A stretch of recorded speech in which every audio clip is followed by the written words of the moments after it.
Welcome to this episode of TaxSnax in relation to the Medpro Healthcare Limited and HMRC case that was heard before the Upper Tribunal in June, and in relation to which judgment was given on the 30th of July 2025.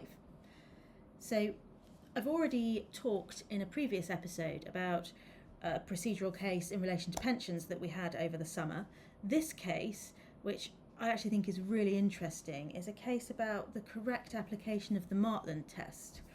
Now, so it's another procedural case, but I think this one is even more interesting than Trachtenberg, and that is because the decision challenges quite a long line of authority on how to apply the Maitland test. Now, the Maitland test in tax cases is most commonly applied where a taxpayer wants to appeal out of time to the first tier tribunal. And if you meet the criteria of the Maitland test, then the court will grant you an extension of time for appealing. And that was literally what this concerned. So let's look at it in a little bit of detail.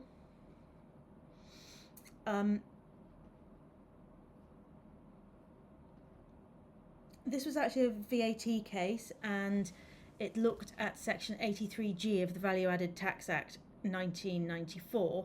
However, it should be noted that the majority of this judgment would apply equally to an application of Maitland in a direct tax case. So it really is an important case whether you're direct or indirect. It goes fundamentally to the heart of when one can make an appeal. So let's start with the Maitland test. The Maitland was a case in which the Upper Tribunal articulated the approach that should be taken when considering applications for permission to appeal out of time. And I'm going to read paragraph 44 of that judgment in full because it is quite important. So, when the FTT is considering applications for permission to appeal out of time, therefore it must be remembered that the starting point is that permission should not be granted unless the FTT is satisfied on balance that it should be. In considering that question, we consider the FTT can usefully follow the three-stage process set out in Denton. Now, it's important to realise here that Denton was a case in the civil courts to which the Civil Procedure Rules 1998 Rule 3.9 applied. That's going to become very important later on. So the three criteria that the Upper Tribunal discussed in Maitland were the following. Establish the length of delay. If it was very short, which would in the absence of unusual circumstances equate to the breach being neither serious nor significant, then the FTT is unlikely to need to spend much time on the second and third stages, though this should not be taken to mean that the application can be granted for very short delays without even moving on to a consideration of those stages. The reason or reasons why the default occurred should be established. The FTT can then move on to its evaluation of all the circumstances of the case.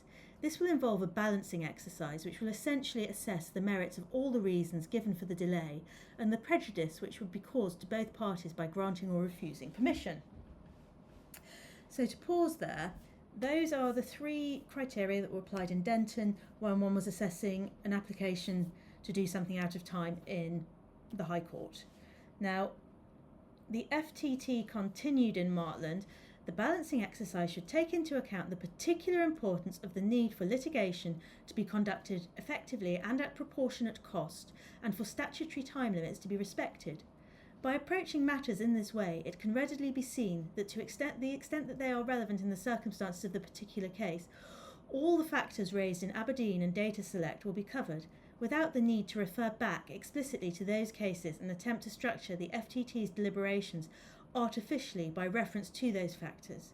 The FTT's role is to exercise judicial discretion, taking account of all the relevant factors, not to follow a checklist. So that is the approach that the Upper Tribunal has recommended, or has given guidance on, to the First Tier Tribunal.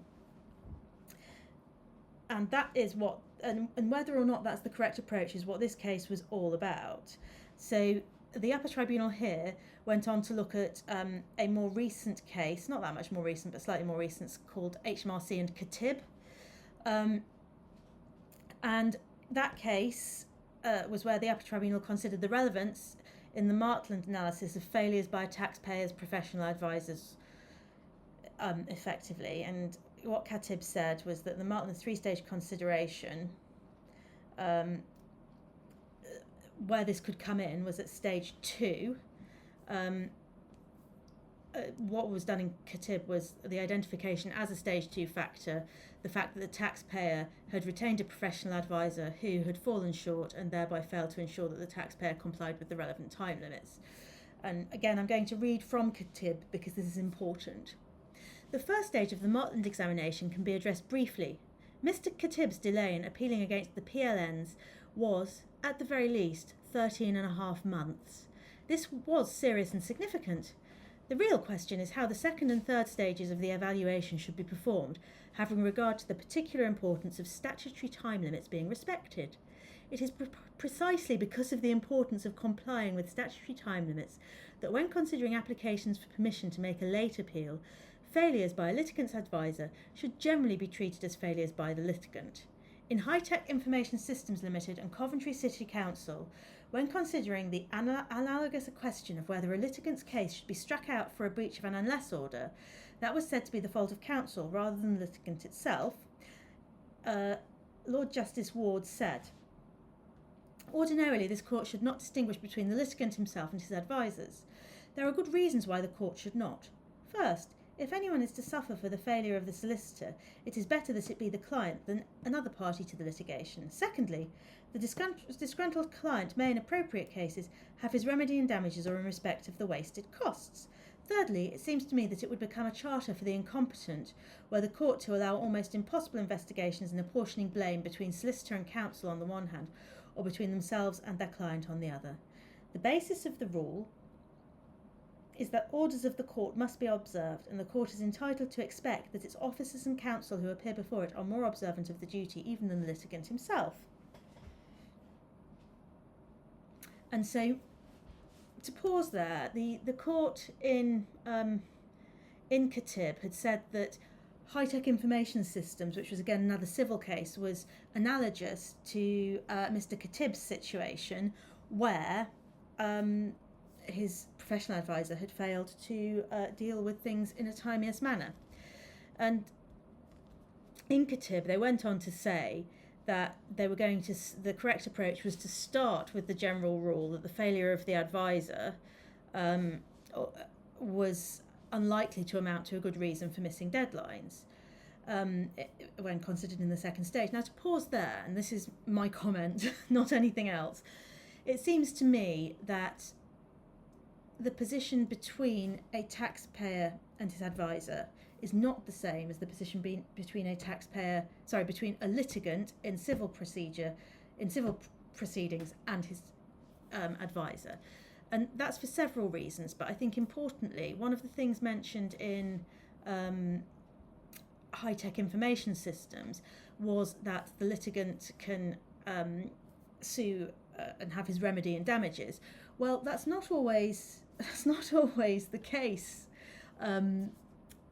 as between a taxpayer and advisor, because there then becomes a more difficult question of liability as to whether or not the tax was properly payable, particularly in a case where you're appealing an assessment, so you're actually saying, look, no, this wasn't properly payable. So it's not a straightforward process to show the loss.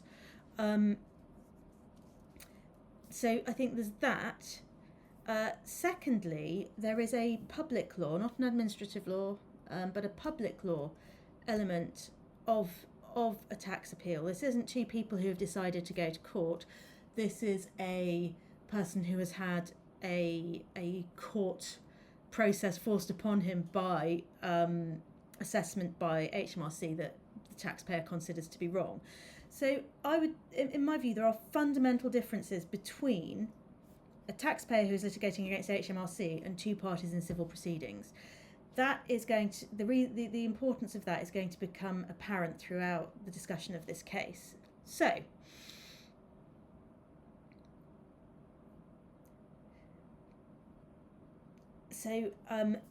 the second place that Khatib considered the advisor's role was in stage 3, and what they said was it just doesn't contain much weight. So that is the background, the statutory and case law background to Martland.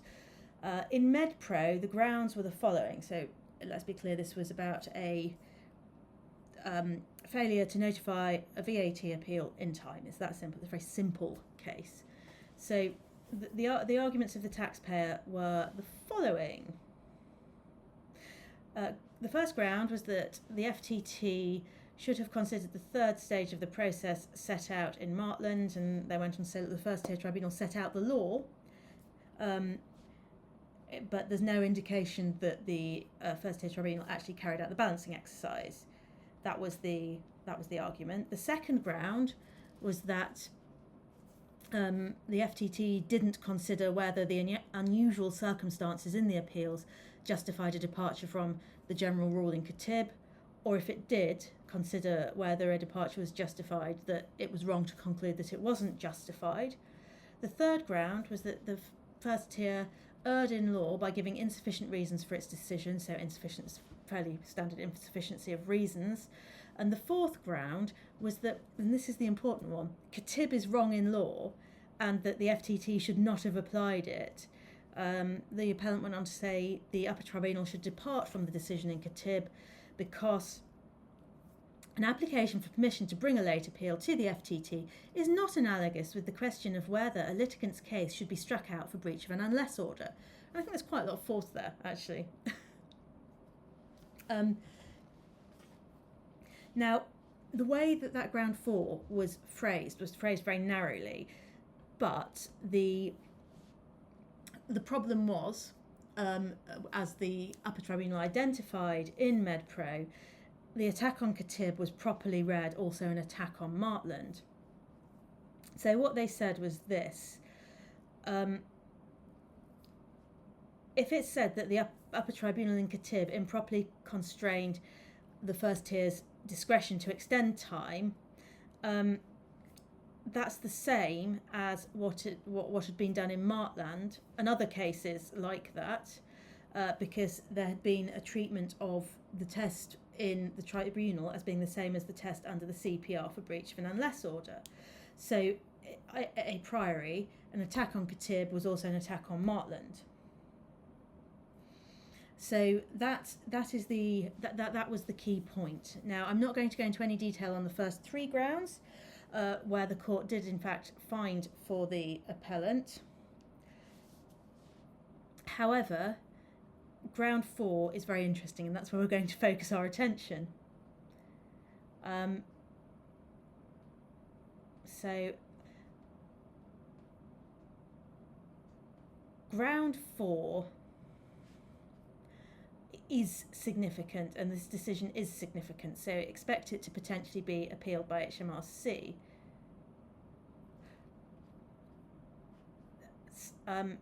So when you come to ground 4, which here we go, this was the lawfulness of the approach in Martland and Khatib.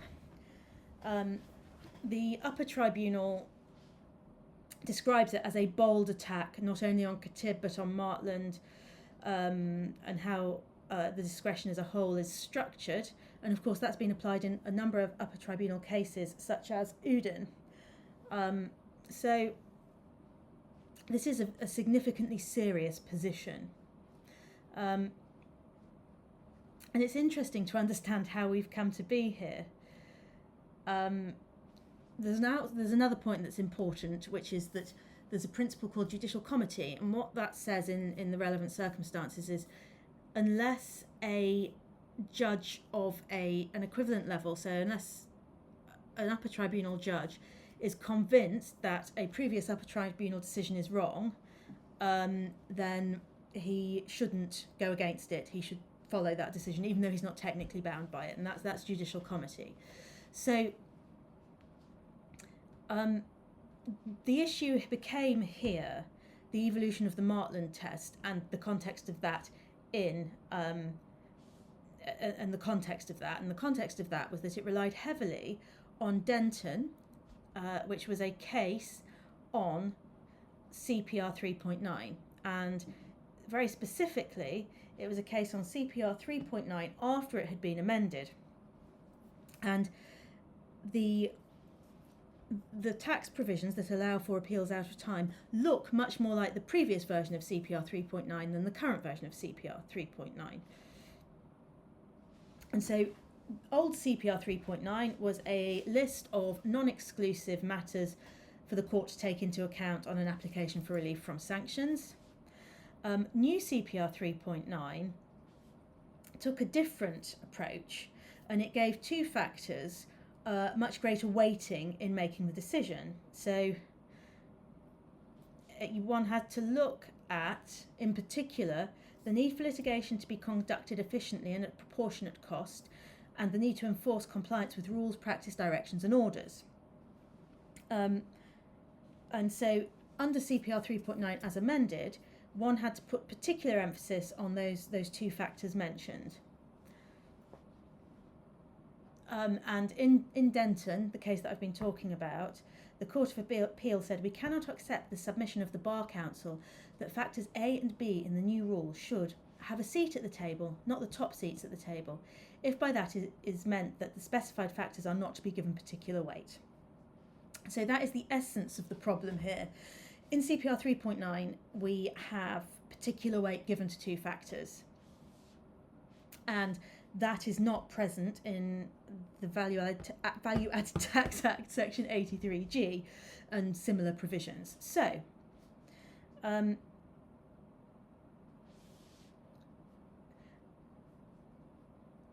what the court went on to say was that the rules changed in CPR 3.9 with the intention of making it harder to get relief from sanctions than it had been previously. And that's seen from the case law that follows it.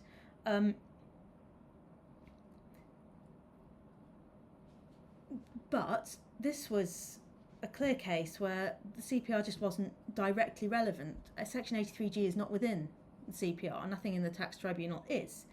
So what the taxpayer argued was that Martland had improperly embedded within the discretionary powers for tax appeal. So to remake that point more clearly, the position was that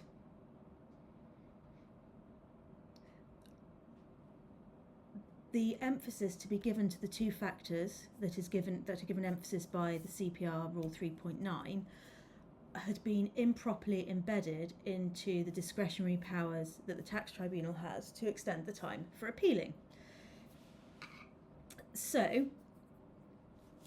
the taxpayer said the result is that the Martland approach obliges the first tier to apply greater weight to those two factors than might otherwise be the case.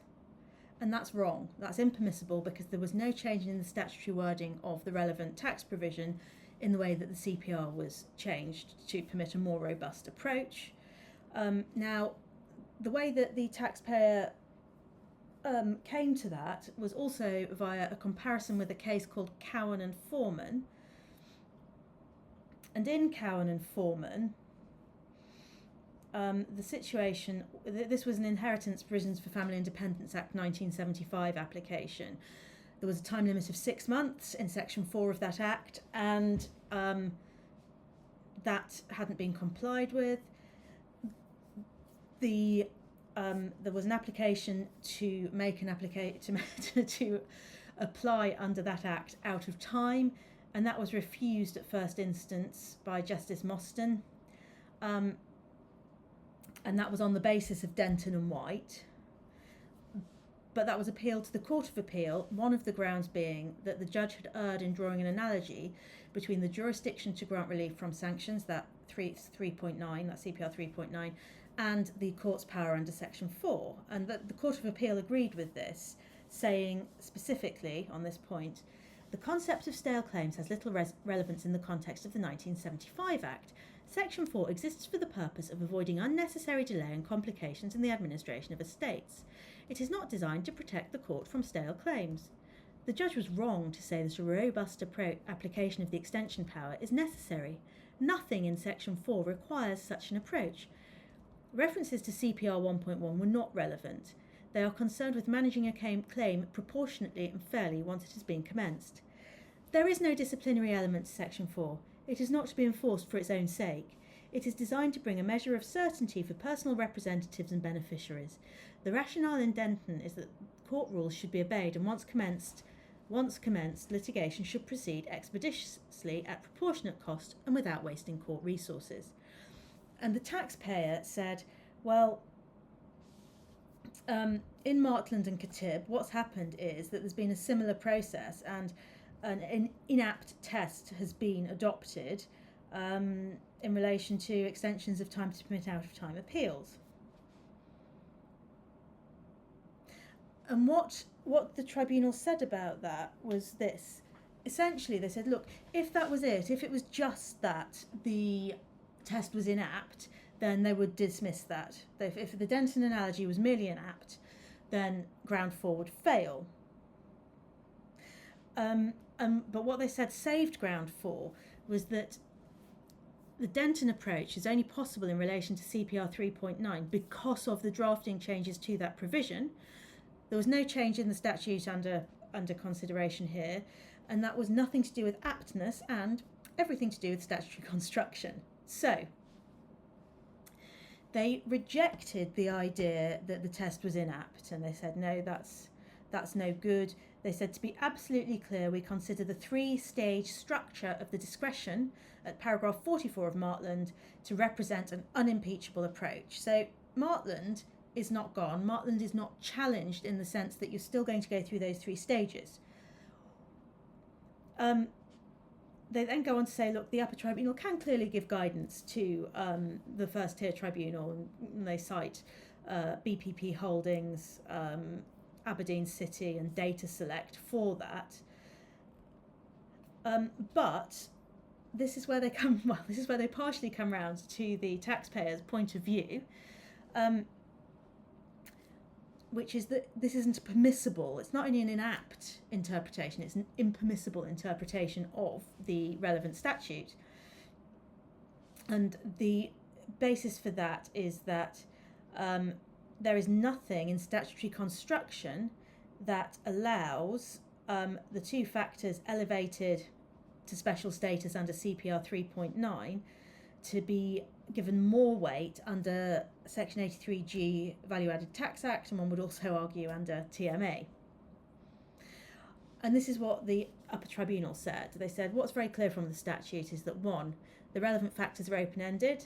2, the statute does not contain any directions as to ex ante weighting, and the issue under ground 4 is whether such ex ante weighting is permissible. And they then say the only reason the Court of Appeal in Denton could elevate some factors above other factors was because it was construing 3.9 of the CPR. Both parties accept that Martland has the same effect of elevating the need for litigation to be conducted efficiently and at proportionate cost, and the need to enforce compliance with the statutory time limit for making an appeal. And now this is where it gets really interesting, because the 2 judges couldn't come to a joint decision, so they gave separate reasons. And the judges were Justice Marcus Smith and Judge Kanan. Justice Marcus Smith, who had the casting vote, was in favour of the taxpayer, and his reasoning was essentially this. In deciding whether or not to permit a late appeal, the first tier tribunal is exercising a discretion specifically and directly conferred on it by statute to permit an appeal to come into existence at all. It is not exercising some case management discretion in the conduct of an extant appeal. And this is done in the context of what Martland says about this. And it says, it then turns to paragraph 44 of Martland, which is where we get that 3-stage test. And the court says that paragraph 44 says nothing about ex ante weight to be attached to the factors being weighed, and it is unimpeachable. So he nails his colours to the mast in relation to the importance of that 3-stage test in Martland, and he says, well, that's not touched by this because it doesn't talk about giving greater weight to the factors discussed in CPR 3.9. But we then come to paragraph 45 of Martland, which he says goes further, by referring to the particular importance of the need for litigation to be conducted efficiently and at proportionate cost, and for statutory time limits to be respected. And what happened there was, particular way it was given to them based on the decision of the Court of Appeal in Denton. And he says, I'm going to read this bit, the judge said, read on its own, it must be doubted whether Martland was doing this, i.e. saying particular weight should be given to those factors. Martland at 45 is not unequivocally clear and can be read as merely stressing that these factors matter, as indeed they do. But there can be no doubt that the upper tribunal has subsequently followed the Denton approach, not merely as to the structure of the discretion, but also as to the additional extra weight to be accorded to the CPR 3.9 factors. And he then goes on to say this is not a permissible approach. And he says the upper tribunal's guidance in relation to the exercise of a statutory discretion cannot fetter the statutorily conferred discretion of the FTT, which must be right, even as to the weighting of relevant factors. There is a fine line to be drawn between the structuring of a discretion and the imposing of an obligation on a tribunal ex ante in the evaluation of certain factors. The latter course is permissible only if mandated by a proper construction of the power being exercised. It then goes on to say it's very clear that Section 83 VATA is substantively similar to old CPR 3.9, and therefore the upper tribunal cannot give the first tier tribunal binding guidance as to what weight is going to be placed on a particular factor when it's exercising its discretion to extend time for appeal. And he specifically says the factors in the old CPR 3.9 and the approach described by the UT in Data Select Aberdeen City provide sufficient guidance for the FTT to exercise its discretion, as does paragraph 44, but not 45 of Martland itself. And he then turned to this judicial comity point, and he said the question is whether the upper tribunal approach in paragraph 45 of Martland is clearly wrong. And he said this: given the force of the point as advanced by the appellants and the frequency with which the FTT applies the Martland discretion, it is vital that this area of the law be clearly stated. It would be unfortunate for this lack of clarity to infect every application for an extension under Section 83G6 Value Added Tax Act. Given these factors and the conclusion reached in relation to the construction of Section 83G6, Justice Marcus Smith concludes that the practice adopted in the FTT with regard to Martland and the Section 83G6 VATA power is clearly wrong. He would therefore allow the appeal on ground 4 as well as on grounds 1 to 3. And so really the only place that Judge Canan disagreed with Justice Marcus Smith was on that last paragraph, that judicial comity point. And he felt that it was arguable that Cowan and Foreman could be distinguished. I personally felt that was quite a weak position, but I'm not a judge. And therefore, arguably the upper tribunal was entitled to draw an analogy with CPR 3.9 and could include guidance as to the weight to be attributed to specific factors. And so as a matter of judicial comity, he would have dismissed the appeal on ground 4. But as I said, because Justice Marcus Smith had the deciding vote, that appeal ground was allowed to proceed. Now, this is an incredibly interesting and important decision. I would expect to see it appealed by HMRC. It was only released on the 30th of July, so we might have some time to wait for an appeal. But if it isn't appealed or it is appealed and that appeal fails, this is a seriously significant development in the Martland line of authority. Thank you for watching.